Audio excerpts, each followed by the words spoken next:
देखिए, जनपद गोरखपुर में शासन की जो प्राथमिकताएं हैं, जैसे कि जन सुनवाई, अपराध और अपराधियों की रोकथाम और बेहतर कानून व्यवस्था को बनाए रखने के लिए जनपद गोरखपुर में पुलिस प्रशासन और पुलिस प्रणाली को और बेहतर बनाने के लिए और एडमिनिस्ट्रेटिव चीज़ों को और अच्छा करने के लिए एसपी सिटी, एसपी नॉर्थ और एसपी साउथ साहब की अध्यक्षता में कमेटी बनाई गई थी।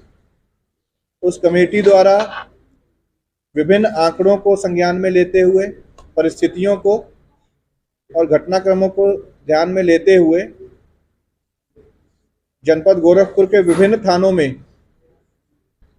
नई अस्थायी चौकियां खोलने का प्रस्ताव दिया गया है, जिसको कि अप्रूव करते हुए जनपद में आज से पूर्व में जो चौकियां हैं उनके अतिरिक्त विभिन्न थानों में कुल 31 चौकियां और नई अस्थायी चौकियां खोली जा रही हैं, जिसके कि फलस्वरूप जनपद में अब कुल 99 पुलिस चौकियां हो जाएंगी।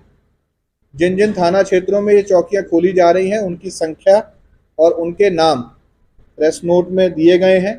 उस चौकी क्षेत्र में कौन कौन से मोहल्ले और कौन कौन से गांव आएंगे उसको भी विस्तार से दिया गया है।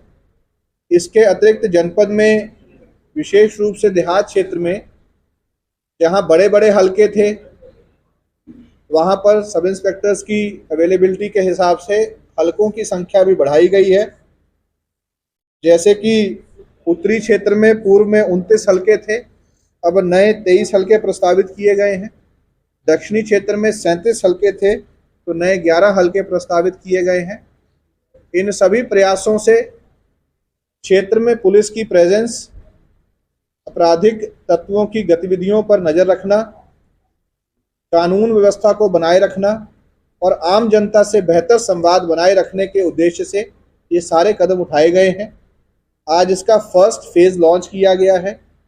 इसके बाद जब इस प्रक्रिया को हम आगे बढ़ाएंगे तो आगे चलकर और भी प्रस्ताव जो इस कमेटी द्वारा दिए जाएंगे या आवश्यकता अनुसार जनता के द्वारा भी अगर हमारे पास कोई इस तरह के प्रस्ताव आएंगे तो उनको भी संज्ञान में लेते हुए इस चीज़ों को लागू किया जाएगा। मुझे पूरी आशा है कि आने वाले दिनों में ये नई चौकियां और यहाँ पर जो नियुक्ति होगी सब इंस्पेक्टर्स की चौकी प्रभारी के रूप में, उनके द्वारा जनपद गोरखपुर की जनता के साथ अच्छा समन्वय बनाया जाएगा, कानून व्यवस्था को और सुदृढ़ किया जाएगा और जन सुनवाई की जो प्राथमिकता उत्तर प्रदेश शासन की है उसको सबसे ऊपर रखते हुए जनता की सुनवाई को ही अपनी प्राथमिकता बनाया जाएगा। नवीन तैनाती कब तक की जाएगी?